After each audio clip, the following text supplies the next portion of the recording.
Bon pour la nature et pour la... Plusieurs arbres plantés par les enfants dans la commune d'Akonda à quelques heures du One Forest Summit. Malgré leur âge, ils ont compris l'importance de la préservation de la nature. J'ai planté 2 fleurs avec ma famille parce que c'est bon pour la santé, la nature et pour l'environnement. C'est bien pour la forêt, c'est bien pour la terre, c'est pour qu'on respire bien. Initier les tout-petits à de telles actions, à l'initiative de l'association Ndila Leaders, contribue à leur épanouissement. Les enfants ont été encouragés en apprenant qu'ils doivent préserver la nature que Dieu leur donne. Ils ont été encouragés à planter des arbres et c'est vraiment très, très instructif. Sans arbres, pas de vie. Agissons maintenant. Un slogan que cette organisation non gouvernementale entend toujours promouvoir. C'est un sujet qui nous va droit au cœur parce que ça rentre dans nos principes de tout ce qui est objectif et développement durable, donc l'ODD 13, la préservation de la nature et du reste.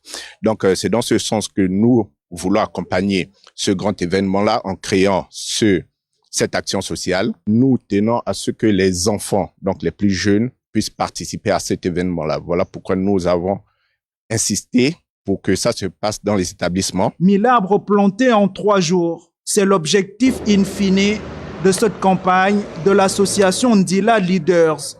Une action citoyenne qui cadre avec la politique de protection de l'environnement prônée par les hautes autorités de la République.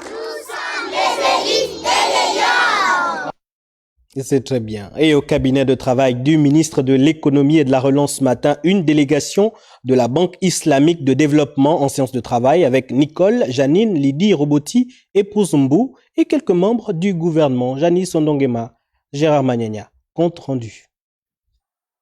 Le gouvernement de la République, instruit par le président Ali Bongo Ondimba, est déterminé à réduire la dépendance du Gabon vis-à-vis des matières premières extractives, ce qui signifie que le Gabon est résolument engagé sur la voie de la transformation de la structure de l'économie nationale dans le but, bien sûr, de créer plus de valeur ajoutée. C'est dans ce cadre que le plan d'accélération de la transformation a été élaboré, a expliqué la ministre de l'Économie et de la Relance, Janine Nicole Lydie Roboti et Pouzumbu, à ses hôtes de la Banque islamique de développement avant de découvrir la nouvelle